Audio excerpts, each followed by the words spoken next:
ஸ்ரீ குருப்பியோ நமஹ. எல்லாருக்கும் வணக்கம். இன்றைக்கி நம்ம பார்க்க போகிறது என்னென்னா, நம்ம எல்லாரையுமே சிருஷ்டி பண்ணி எல்லா ஜீவர்களுக்குமே ஒரு தேகம் கொடுத்து, இப்போ நம்ம ஒரு தேகத்தோடு இருக்கோம். கை கால் முகம் எல்லாம் இருக்குது. இந்த கை கால்களை கொடுத்து, தேகம் கொடுத்து, இவ்வளோ வயசு வரைக்கும் நல்லா இருப்பீங்க, அதுக்கப்புறம் வயசாகும், இந்த மாதிரி ஒரு சிஸ்டமேட்டிக்கான ஒரு இதை கொடுத்து, அது எந்த உயிரினமாக வேணால் இருக்கட்டும், மனுஷங்களாக இருக்கலாம், விலங்குகளாக இருக்கலாம், பறவைகளாக இருக்கலாம், கிருமிகளாக இருக்கலாம், எல்லாத்துக்குமே தேகம் கொடுத்து சிருஷ்டி பண்ணின இந்த கடவுள் எவ்வளவு நல்லவன் நம்ம இதில் பார்க்கலாம். நம்ம இதை நம்ம உணர்றதே இல்லை. நம்ம இதை உணர்றதே இல்லை. நம்ம என்ன பண்ணுறோம், நம்மளுக்கு எதாவது வேணும், நீடு, ரெக்குயர்மெண்ட் இருந்தால் போய் சாமிக்கிட்டேயோ இல்லை கோயில்லையோ இல்லை வீட்டிலையே சாமி ரூம் எதாவது இருந்தால் அங்கே போயோ நம்ம ஜஸ்ட்டு கேட்குறோம், சுவாமி எனக்கு இது வேணும், அது வேணும், ப்ளீஸ் பண்ணி கொடு, உனக்கு 2 தேங்காய் உடைக்கிறேன், 4 தேங்காய் உடைக்கிறேன், ஏதோ ஒன்று, ஏதோ ஒரு ரீசன் இருக்கலாம். கல்யாணமாக இருக்கலாம், ஜாப் கிடைக்கணும் இருக்கலாம், எக்ஸாம் நல்லா எழுதணும்னு இருக்கலாம், இல்லை உடம்பு சரியில்லாமல் யாராவது போனவங்களுக்கு சரியாகணும், ஏதோ ஒரு வேண்டுதல் வச்சு நம்ம கேட்குறோம், பண்ணுறோம். அவனுக்கு அது சரி பண்ணணுங்கிற ஒரு இது இருந்தால் அவன் சரியும் பண்ணுவான். ஸோ சரி பண்ணினா சந்தோஷப்படுவோம், இல்லைன்னா அதே கடவுளை போய் திட்டுவோம். இது நம்ம ரெகுலராக பண்ணுறது இல்லையா? பட் நம்மளையும் அறியாமல், அதாவது நம்மளுக்கே தெரியாமல் நம்ம எவ்வளோ கடவுள்கிட்டேருந்து நம்ம உதவிகளை செகண்டுக்கு செகண்ட் நம்ம வாங்கிட்டுருக்கோங்கிறத கூட நம்ம தெரியாமல் இருக்கிற ஒரு அக்ஞானிகள்னால் அது நம்ம தான். ஏன்னா அந்த நாய், பன்னி, பூனை, எலி இதுக்கெல்லாம் ஒன்றுமே தெரியாது, வேண்டாம், அதுக்கெல்லாம் 6ஆம் அறிவு இல்லை. நம்மளுக்கு இருக்கு இல்லையா, சிந்தனை பண்ணலாம்.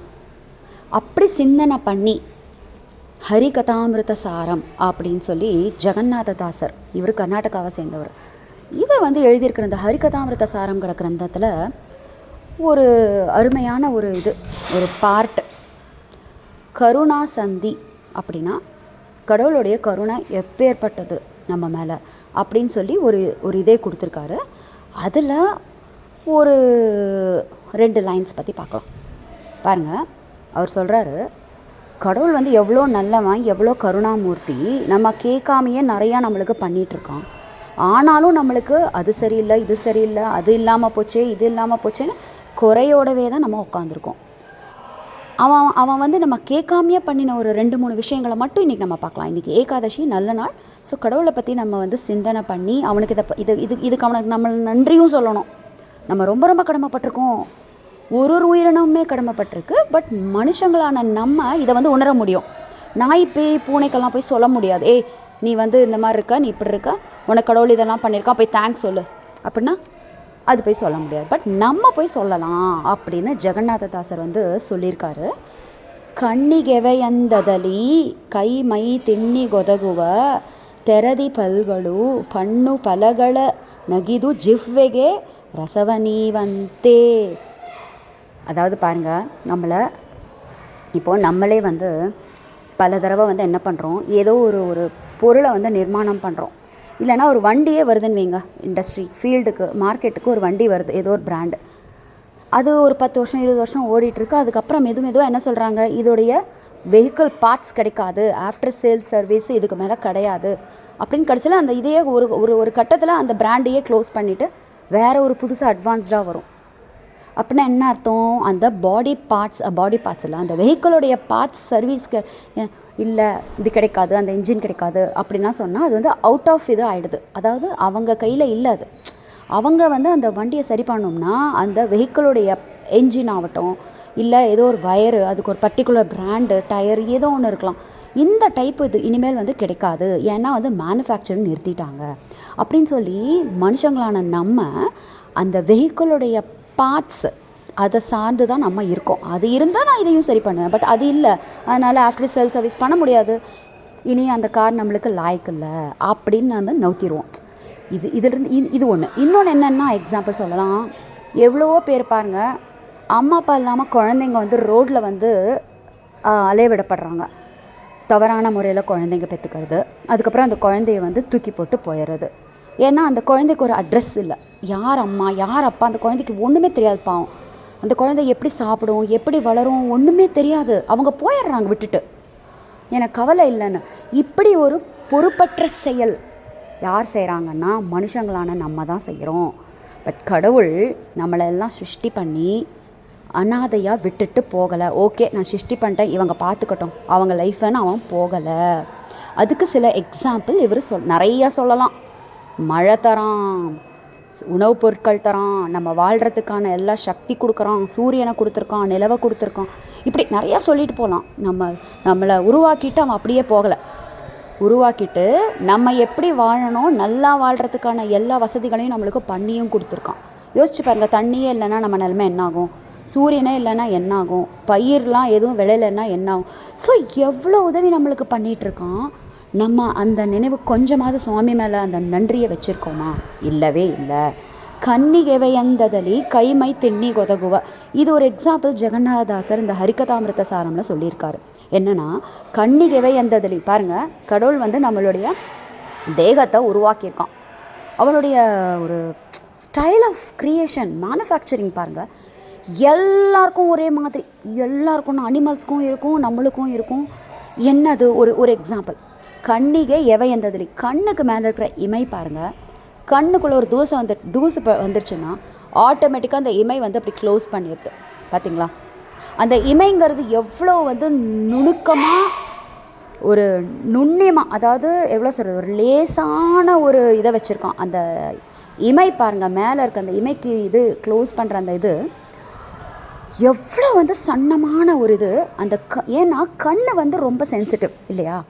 கண்ணையே ரொம்ப சென்சிட்டிவாக தான் கடவுள் படிச்சிருக்கான். அந்த கண்ணுக்கு க்ளோஸ் ஆகப்படுற அந்த இமை அப்போ அதுவும் ரொம்ப சாஃப்டாக தான் இருக்கணும் இல்லையா? இரும்பு மாதிரி கனமாக ஒரு இமையை போட்டிருந்தா நம்ம கண் நிலைமை என்ன ஆயிருக்கும், ஒரு நிமிஷம் நம்ம சிந்தித்து பார்க்கணும். பட் கடவுள் அப்படி பண்ணல.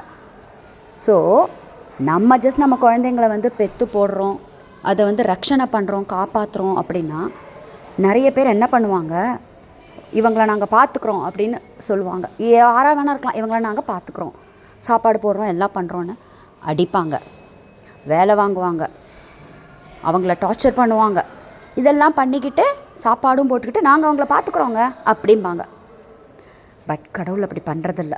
ஒரு கண்ணுங்கிற ஒரு சென்சிட்டிவ் திங்கை நம்மளுக்கு கொடுத்தவன் அதை பாதுகாக்கிறதுக்கு ரஃப் அண்ட் டஃப்பாக அதை க்ளோஸ் பண்ணுற இரும்பு தர மாதிரியோ இல்லை ஒரு ஹார்டு ஒரு ஆப்ஜெக்டை வச்சு அந்த கண்ணை மூடி இருந்தால் என்ன ஆயிருக்குங்க, நம்ம கண் குத்தி ரத்தம் வந்துடாது, கண்ணே போயிடாது. பட் கடவுள் பாருங்கள், எவ்வளவு நல்லவன், நம்ம மேலே எவ்வளோ கருணை வச்சுருக்கிறவன், ரொம்ப சாஃப்டான ஒரு இமை பாகத்தை கொடுத்து கண்ணுக்குள்ளே டஸ்ட்டு விழுந்தால் கையை போய் உங்கள் கண்ணை ரீச் ஆகிறதுக்கு முன்னாடியே உங்கள் இமை அதை க்ளோஸ் பண்ணி கண்ணை ரக்ஷணை பண்ணிடுது, காப்பாற்றிடுது. இப்படி ஒரு சிஸ்டமேட்டிக் ஒரு மெஷின் எங்கேயா இந்த உலகத்தில் எந்த மனுஷனாவது எந்த சயின்டிஸ்டாவது கண்டுபிடிச்சிருக்காங்களா? இது நம்ம சிந்திக்கணும். அதனால தான் சொல்கிறாங்க, நம்ம ரக்ஷணை பண்ணுறது வேறு. நம்ம குழந்தைங்கள பெற்றுட்டு அவங்களுக்கு சாப்பாடு கொடுத்து ஸ்கூலுக்கு அனுப்பிச்சு குளிக்க வச்சு அவங்கள வளர்த்து நல்ல ஜாப் பண்ணி கல்யாணம் பண்ண வச்சு, இது வேறு. ஏன்னா நம்ம நடுவில் நிறைய தடவை அவங்கள அடிச்சிருப்போம், திட்டியிருப்போம் அவங்க பண்ண தப்பு. பட் கடவுள் பாருங்கள், இந்த கண்ணுங்கிற ஒரு இதை க்ரியேட் பண்ணவன் எப்படி ரக்ஷணை பண்ணுறான் இந்த கண்ணை அப்படின்னா, ரொம்ப சாஃப்டாக நம்மளுக்கு வலி ஆகாத மாதிரி அந்த இமைகளை வச்சு நம்மளை ரக்ஷணை பண்ணுறான். எவ்வளோ ரொம்ப ரொம்ப ரொம்ப ரொம்ப நல்லவன் தெரியுமா கடவுள்? ரொம்ப ரொம்ப நல்லவன். நம்ம அதை அறிஞ்சிக்கிறதே கிடையாது. நம்மளுக்கு ஏதாவது ஒன்று கெடுதல் நடந்துருச்சுன்னா உடனே ஃபஸ்ட்டு கோவம் சாமி மேலே தான் வரும். அதை பண்ணினவங்கள கூட அடுத்தது அப்புறம் தான் போய் பார்த்தோம். உடனே கடவுளே எப்படி பண்ணிட்டியே, கடவுளே ஏன் ஏன் அப்படி? அவன் பண்ணின நல்லதெல்லாமே நம்மளுக்கு எதுவுமே தெரியாது. பட் யாரோ ஏதோ மனுஷங்க மூலமாகவோ இல்லை அனிமல்ஸ் மூலமாகவோ இல்லை ஏதாவது வேறு ஏதாவது விஷயம் மூலமாகவோ ஏதாவது நம்மளுக்கு ஒரு நெகட்டிவ் நடந்துருச்சுன்னா உடனே கடவுளே நீ இப்படி பண்ணிட்டேன் கடவுள் மேலேயே ப்ளேம் போட்டுட்ருப்போமே. சரி போடுங்க, அவன் உரிமையாக நம்ம அவனை திட்டுறோம். அம்மா அப்பா அவனும் அம்மா மாதிரி தான். நம்மளுக்கு அம்மா மேலே கோவப்படலாம், தப்பு இல்லை. திருப்பியும் அம்மாக்கிட்டே போய் அம்மான்னு போய் அரவணைச்சிட்டு நம்ம உட்காந்துப்போம். அதே மாதிரி நம்ம சாமியையும் பண்ணலாம். ஆனால் அவன் பண்ணின உபகாரம், அவன் பண்ண உதவி, செகண்டுக்கு செகண்ட் அவன் பண்ணிகிட்டு இருக்கிற இந்த உதவியை ஏன் நம்ம நினைக்கிறதில்ல? அவன் ரொம்ப பொறுப்பானவன். அவன் சிருஷ்டி பண்ணிவிட்டு தூக்கி போட்டு போக எவ்வளோ நேரம் ஆகும்? அவனை கேள்வி கேட்க யாருமே இல்லை. கடவுளை. நீ ஏன் இப்படி பண்ணன்னு நம்ம போய் பாருங்கள், நம்ம யாரா நேரில் போய் பேச முடியுமா? அவனை திட்ட முடியுமா? இல்லை அவனை அடிக்க தான் முடியுமா? எதுவுமே அவன் ஃபோட்டோவையோ அவன் சிலையோ வேணால் நம்ம திட்டலாம் பண்ணலாம். அதே சமயம் அவன் பண்ணிகிட்ருக்கிற சின்ன சின்ன உபகாரங்களையும் நம்ம ஸ்மரணை பண்ணி அவனுக்கு நம்ம நன்றி சொல்லணும். நன்றி உள்ளவர்களாக நம்ம சுவாமிக்கு இருந்தால் அவன் இன்னும் நம்மளை ஜாகிரதையாக ரக்ஷணை பண்ணுறான். புரியுதா? இதே மாதிரி பாருங்கள், இன்னொரு எக்ஸாம்பிளும் அவர் சொல்கிறாரு. நம்மளுடைய பல் இருக்குது, வாய்க்குள்ளே பல் வச்சுருக்கான். பல்லே இல்லைன்னா நம்ம எதங்க கடிச்சு சாப்பிட முடியும்? அப்படியே முழுங்க முடியுமா? ஒரு கிழங்கே இருக்கட்டும், இல்லை ஒரு கரும்பே இருக்கட்டும், இல்லை சாப்பாடே இருக்கட்டும், வெஜிடபிள்ஸ் காய்கறி எதையுமே வந்து நம்ம கடித்து சாப்பிட்றதுக்கு பல் வேணும். பல்லே இல்லைன்னா என்ன ஆகிருக்கும்? ஸோ இந்த பல்லையும் நம்மளுக்கு கொடுத்து நம்ம சாப்பிட்ற பொருட்களை வந்து டேஸ்ட்டை நம்மளை அனுபவிக்க வச்சு நாக்குங்கிற ஒரு பாடி பார்ட்டை கொடுத்து பாருங்கள் எவ்வளோ சூக்ஷ்மமாக கடவுளுடைய வேலை. அந்த நாக்கில் வந்து டேஸ்ட்டு பட்ஸ் எப்படி சிருஷ்டி பண்ணியிருக்கான், நம்மளால் பண்ண முடியுமா? எவ்வளோ மிஷின்ஸு, ரோபோஸு, சந்திரமண்டலத்துக்கே போகிறோன்னு ராக்கெட்லாம் கூட இது பண்ணியிருக்காங்க. பட் ஒரு மனுஷ உடம்பை இந்த மாதிரி ஃபீலிங்ஸோட டேஸ்ட் பட்ஸோட எப்படி வந்து கடவுள் சிருஷ்டி பாருங்கள் எவ்வளோ அற்புதமானது. ஜஸ்ட் படைச்சு சாப்பிட்டுக்கோப்போ சிருஷ்டி பண்ணி, நானும் உனக்கு மரம் கொடுத்தேன், செடி கொடுத்தேன், பழம் கொடுத்தேன், காய் கொடுத்தேன், போய் சாப்பிட்டுக்கோ அப்படின்னு சொல்லலை. கண்ணுக்கு பாதுகாப்பாக இமைய வைக்கிறான். நம்ம வாயில் போட்டுக்கிட்டோம் அப்படின்னா அந்த வாயில் போட்ட அந்த பொருளை வந்து கடிச்சு திங்கிறதுக்கு நாக்கை டேஸ்ட் பண்ண வைக்கிறான். கடிச்சு திங்க அந்த பல்லை வச்சுருக்கான். அண்ட் அந்த ஜூஸ் வந்து உள்ளே போய் நம்ம வயிற்றை ஃபில் பண்ணி அதுக்கு ஆன ஒரு திருப்தியும் நம்மளுக்கு கொடுத்து இத்தனை வேலை அதை பிளட்டில் கலக்க வச்சு அந்த சக்தி வந்து பாடி ஃபுல்லும் பரவி அது மூலமாக நம்மளுக்கு க்ரோத்து, டெவலப்மெண்ட்டு, எனர்ஜி, ஆக்டிவிட்டி எவ்வளோ பண்ண வைக்கிறான் பாருங்கள். இதை நம்ம எப்போது நினச்சி பார்க்குறோமா? ஒரு சின்ன விஷயம், நம்ம பாடி பார்ட்ஸில் நடக்கிற ஒரு விஷயமுமே கடவுளுடைய அற்புதம் அற்புதம் அற்புதம். இதெல்லாம் எந்த டாக்டர்னாலையும் பண்ணவே முடியாது. இது வந்து எதில் வேணால் நம்ம ஆணித்தரமாக அடித்து வந்து எங்கே வேணால் போய் சொல்லலாம், எழுதி கூட வைக்கலாம். ஏன்னா அவ்வளவு கடவுளுடைய காருண்யம். அவன் ஜஸ்ட் சிருஷ்டி பண்ணி அப்படி தூக்கி போட்டு என்னமோ பண்ணிக்கோங்கன்னு போல நம்மளை ரக்ஷணை பண்ணுறதுக்கு நம்மளுக்கு சாப்பாடு கொடுத்தான். அந்த சாப்பாட்டை சாப்பிட்ற மாதிரி நம்ம பாடி பார்ட்ஸ் எல்லாம் ரெடி பண்ணி விட்டான். நாக்கு கொடுத்தான், பல்லு கொடுத்தான், பாடிக்குள்ளே டைஜஷன் சிஸ்டம் கொடுத்துருக்கான். கண்ணு பார்த்திங்கன்னா கண்ணுக்கு ரக்ஷனையாக அந்த இமையை கொடுத்துருக்கான். பாருங்கள், நம்மளுக்கு கொசுவோ ஏதாவது கடிச்சது, பூச்சி எறும்பு கடிச்சதுன்னா உடனே நம்ம கை இமீடியட்டாக போய் அந்த இதை வந்து ஸ்க்ராட்ச் பண்ணுவோம் நம்ம கொசு கடிச்ச இடத்த. ஸோ அந்த கைக்கு வந்து யார் வந்து அந்த ஆர்டர் கொடுத்தாங்க? இப்போ பிரெயின் கொடுக்குதுன்னு சொல்கிறோம் ஆர்டர். அந்த பிரெயினை வந்து எப்படி அந்த சிஸ்டம் வந்து அங்கே கொண்டு வந்து வச்சது யார்? அந்த பிரெயின்குள்ளே அந்த சிஸ்டமை பண்ண வைக்கிறது யார்? அதுக்குள்ளே அவ்வளோ நர்வ்ஸ் வைக்கிறது யார்? லெஃப்ட்டு ரைட்டு பிரெயின்ஸு இது ஒர்க் பண்ணும் இப்படியெல்லாம் சொல்கிறோமே. இதை பண்ணின இந்த சூக்ஷ்மமான இந்த விஷயங்களெல்லாம் யார் நம்மளுக்காக பண்ணி வச்சா? மெனக்கெட்டு பாருங்கள் கடவுள். ஜஸ்ட் பச்சு போட்டு போல் நம்மளை பாதுகாத்துக்கிறதுக்கான பல விஷயங்கள் நம்மளுக்கு சுற்றியும் வெளியவும் கொடுத்துருக்கோம், நம்ம பாடிக்குள்ளேயும் கொடுத்துருக்கோம். இதை நம்ம எவ்ரிடே நினைக்கலனாலும் பரவாயில்ல, அட்லீஸ்ட் இந்த மாதிரி எப்போவாவது நம்மளால் நம்ம ஃப்ரீ டைமில் கடவுள்கிட்ட இதெல்லாம் நம்ம சொல்லி, எப்படிப்பா நீ என்னை இப்படி பார்த்துக்கிற, எப்படிப்பா நீ இப்படி என்னுடைய பாடி பார்ட்ஸை வந்து கரெக்டாக ஒர்க் பண்ண வைக்கிற. எவ்வளோ பேர் பாவம் கை கால் இல்லாமலாம் கூட இருக்காங்க. பட் நம்மலாம் கை காலோட கண்ணோட பேச முடியுது, கேட்க முடியுது. எவ்வளோ நம்மளுக்கு வந்து கடவுள் வந்து உபகாரம் பண்ணியிருக்கான். இதையெல்லாம் சொல்லி முதல்ல கடவுளுக்கு தேங்க்ஸ் சொன்னோம்னா இன்னும் மற்ற விஷயங்கள்லாம் கூட தானாகவே நடக்கும். அதை விட்டுட்டு எனக்கு அது இல்லை இது இல்லைன்னு சொல்கிறதுக்கு பதிலாக கொடுத்ததை ஃபஸ்ட்டு கடவுளுக்கு தேங்க்ஸ் சொல்லணும். இதெல்லாம் நீ எனக்கு கொடுத்துருக்க, என்னை காப்பாற்றிட்டுருக்க, ரொம்ப ரொம்ப நன்றி. எவ்வளவோ பேர் பாவம் மூளை வளர்ச்சி இல்லாமல் கஷ்டப்படுறதை நம்ம பார்க்குறோம். எனக்கு அட்லீஸ்ட் அந்தளவு மோசமாக இல்லை, என் மூளை வந்து செயல்படுது, திங்க் பண்ணுது. ஸோ இதை வச்சு நான் என்னுடைய வேலையும் பார்த்துக்கிறேன், சம்பாதிச்சுக்கிறேன், என் குடும்பத்தை நான் வந்து காப்பாற்றுறேன். பட் இத்தனையும் நீ தான் பண்ண வைக்கிற அப்படின்னு அவனுக்கு ஒரு நன்றி சொல்லிட்டோன்னு எங்கள் எவ்ரிடே நைட்டு படுக்கிறப்போ இன்னும் பாருங்கள் அவன் நம்மளுக்கு கொட்டி கொட்டி கொடுப்பான். அதில் அது வந்து எப்படி சொல்கிறதுன்னு எனக்கு தெரியல, அதெல்லாம் நம்ம அனுபவிச்சா தான் தெரியும். ஸோ கடவுள் பண்ணுற ஒரு சின்ன விஷயமுமே எப்படி அப்படின்னா, அவன் ஒரு சிருஷ்டி பண்ணால் அப்படியே போட்டோன்னு விடாமல் அதை எகைன் ரக்ஷணை பண்ணுறதுக்கு, அதை பாதுகாக்கிறதுக்கு எல்லா வகையிலையும் நம்மளுக்கு வந்து உபகாரம் பண்ணி வச்சு அப்படியும் போயிடுறதில்ல, கூடவே இருந்து நம்மளையும் பார்த்துக்கிறான். இந்த விஷயம் இந்த ஏகாதசி அன்னைக்கு நம்ம வந்து நினச்சி அவனுக்கு ஒரு நன்றி சொல்லலாம் அப்படிங்கிறதுக்காக இந்த டாப்பிக்கை நான் எடுத்துக்கிட்டேன்.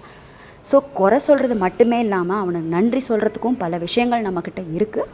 அதையெல்லாம் நினச்சி நம்ம அவனுக்கு நன்றியும் சொல்லணும் மறக்காமல். அப்படின்னு தான் இன்றைக்கி வீடியோ. உங்களுக்கு இது பிடிச்சதா இல்லையான்னு ஃபீட்பேக் சொல்லுங்கள்.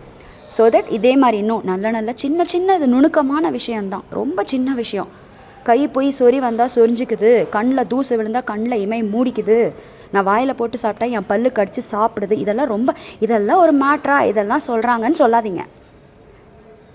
பல்லே இல்லைன்னா என்ன பண்ணியிருப்போம், இமையே இல்லைன்னா என்ன பண்ணியிருப்போம், எங்கேயாவது பாடி பார்ட்ஸில் ஏதாவது கடிச்சிருச்சுன்னா சொரிஞ்சிக்கிறதுக்கு கையே இல்லை, விரல்களே இல்லை, விரல்களில் நகமே இல்லைன்னா என்ன பண்ணியிருப்போம்னு யோசிச்சு பாருங்கள். நம்மளுக்கு பயம் வரும், ஐயோ இப்படி கூட ஆகிடுமா அப்படின்னு. அப்போ கடவுள் மேலே நம்மளுக்கு நன்றி உணர்வுங்கிறது வரணும். இதுதான் இந்த வீடியோடைய கான்செப்ட். ஸோ ஃபைனலி என்னென்னா, கடவுள் ரொம்ப ரொம்ப பொறுப்பானவன், ரொம்ப நல்லவன், ரொம்ப கருணாமூர்த்தி. அண்ட் 24/7 365/12 டேஸ் நம்மளை கூடவே இருந்து நம்ம குழந்தைங்கள எல்லாரையுமே கண்ணுக்கே தெரியாமல் நம்மளை ரட்சணை பண்ணிகிட்ருக்கான். ஓகே, ஸோ நம்ம எப்போவுமே கடவுளுக்கு நன்றி உள்ளவர்களாகவே இருப்போம். சர்வம் ஸ்ரீ கிருஷ்ணார்ப்பணமஸ்து.